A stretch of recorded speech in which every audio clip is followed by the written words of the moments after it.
In this lesson, we will learn how to write and use equations of circles in the coordinate plane. Recall that a circle is a set of points in a plane that are a fixed distance from a given point called the center. Now we're going to investigate circles in a coordinate plane. So the equation of a circle with center HK is given by the following equation with radius r, if the circle has a radius r. So this number here represents the x-coordinate of the center, this represents the y-coordinate of the center, and this represents the radius of the circle. So in order to find the center and radius of the circle, whose equation is given by this, we need to complete the square so that we can write this equation in the following form here. This is called standard form of an equation of a circle. What we need to do is set up this equation in order to complete the square so that we can write it in this form.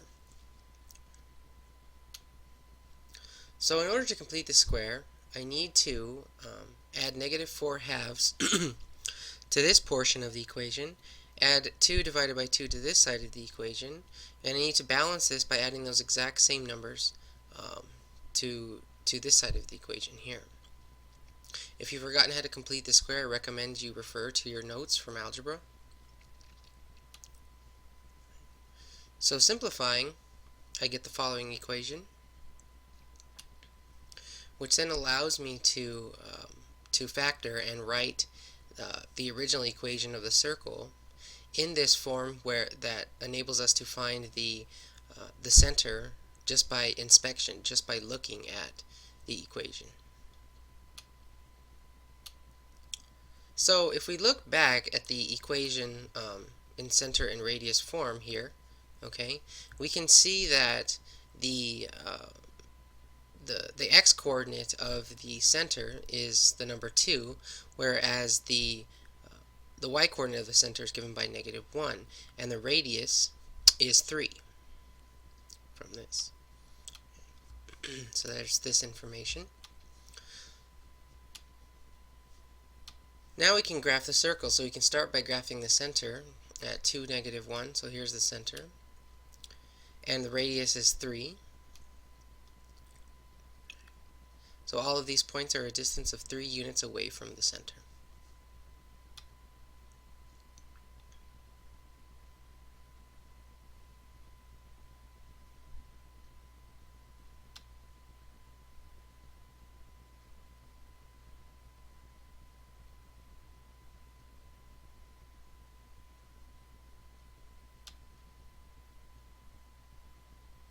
Okay, so what we're going to do now is prove or disprove that the point 1, the square root of 15 lies on the circle that's centered at the origin and contains this point 0, 4.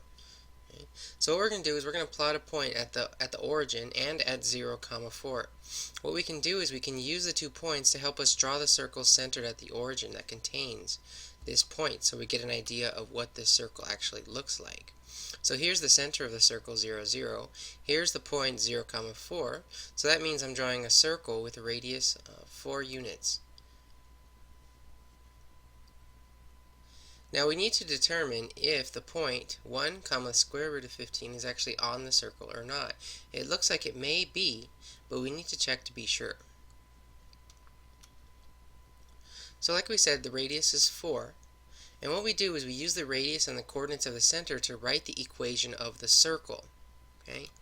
So in order to do that, notice that the center is at the origin. So I have the quantity x minus 0 squared, which is just x squared, and y minus 0 squared, which is just y squared, is equal to 4 squared, since 4 is the radius of the circle. So this is the equation of the circle from the previous slide here. So the equation of this circle here is given by this formula, x squared plus y squared equals 16. Now, if that point 1, square root of 15 is actually on the circle, then the points x and y should satisfy this equation. If I substitute the values of x and y of this point into my equation, I will see that after simplifying, this point actually satisfies the equation. So what that means is that this point is on the circle.